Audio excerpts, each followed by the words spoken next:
Hello guys good morning. तो मैं आज मोर भिडिओ माने किसान কৈ থাকে না আৰু যাৰ যাৰ চুলিটো মানে ডাঠ মানে পিছল নহয় আৰু না তো মই তেওঁলোকৰ কাৰণে এটা বস্তু লৈ আনিছোঁ গাইছ।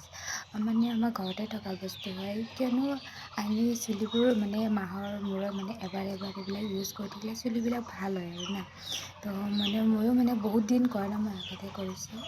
তো এতিয়া মই মানে কৰিবলৈ মানে ষ্টাৰ্ট কৰি যাম বুলি ভাবিছোঁ আৰু না, মানে চুলিখিনি মোৰ বহুত বেয়া হৈছে।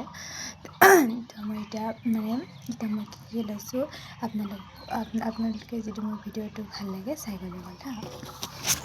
লগতে লৈছোঁ মই সেইটো হৈছে জবা ফুল, সেইটো হৈছে জবা পাত, সেইটো হৈছে এল'ভেৰা, তাৰপিছত এইটো হৈছে লগতে জেতুকা মানে ঘৰৰে আৰু হৈছে এইবিলাক জেতুকা।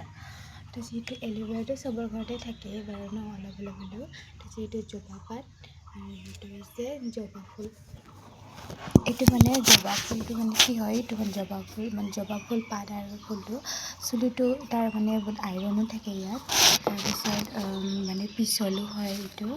তাৰপিছত এইটো এল'ভেৰাটো আমাৰ বহুত কামত দিয়ে। তাৰপিছত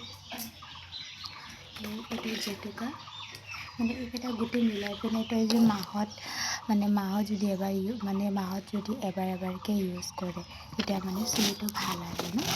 তো মোৰ ভিডিঅ'টো আজি ইমানেই। মই আজি ভাবিছোঁ এইখিনিকে আজি মানে মাহৰ মূৰত এবাৰকৈ ইউজ কৰি যাম বুলি। আমাৰ ঘৰতে থকা বস্তু মানে আমাৰ ঘৰতে আমি মানে বস্তুবিলাক দেখি নাপাওঁ, কিন্তু মানে গোটেইকেইটা বস্তুটো আমাৰ ঘৰতে থাকে। তো ভিডিঅ'টো বাই বাই।